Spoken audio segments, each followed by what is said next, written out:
How y'all doing? It's Rob Barnum here, Preacher Man R&B, and this is another episode of Richard TV 91. This time I'm doing another episode of movie reviews. This time I'm reviewing Thor. What Thor's about is about Thor, Odin's son, and he's being trained by his father Odin to become the next king. Well, Thor's arrogant, and he lets his arrogance get the best of him, and he goes and attacks the frost giants on their home planet. And the reason he does this is because some of the frost giants broke into Asgard during his coronation and tried stealing their I can't remember what it's called. There is some kind of cube like thing that controls or makes their world flourish or whatever. And Thor and his friends and his brother Loki go to fight the frost giants, and they just barely escape. And Odin banishes Thor to Earth. So Thor goes to Earth where he meets Jane Foster and them. He has none of his powers, and he doesn't have Mjolnir anymore. Mjolnir has landed pretty close in New Mexico, and that's the reason Phil Coulson in Iron Man 2 said he had to go to New Mexico because Mjolnir landed and the Agents of S.H.I.E.L.D. showed up. And all these people has been trying to pull Mjolnir out, but they're not able to, and then the Agents of S.H.I.E.L.D. show up and make a base around Mjolnir.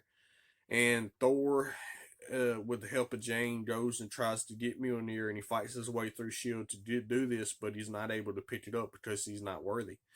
Odin put an enchantment on Mjolnir for whoever's worthy can wield this hammer and have the power of Thor. Well, Thor is discouraged about this, and Thor's friends come to Earth because Loki has become king, and he's trying to make it where Thor can't come back to Asgard or whatever.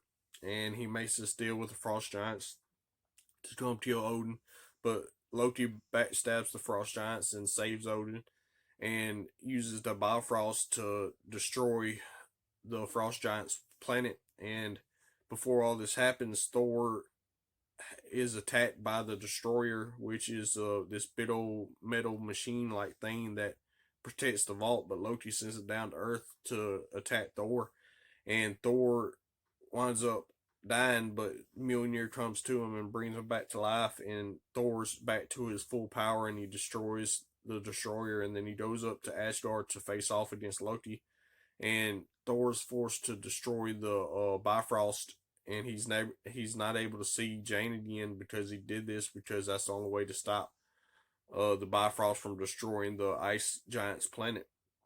And then Loki is about to fall to his death, and Odin saves Thor and Loki, but Loki lets go, and then he falls, and it makes it look like Loki died. But at the end credit scene, the doctor who's working with Jane Foster is talking to Nick Fury, and Nick Fury shows him the Tesseract, and Loki shows up and mind controls the doctor to work with the Tesseract. So we had to see what happens with that.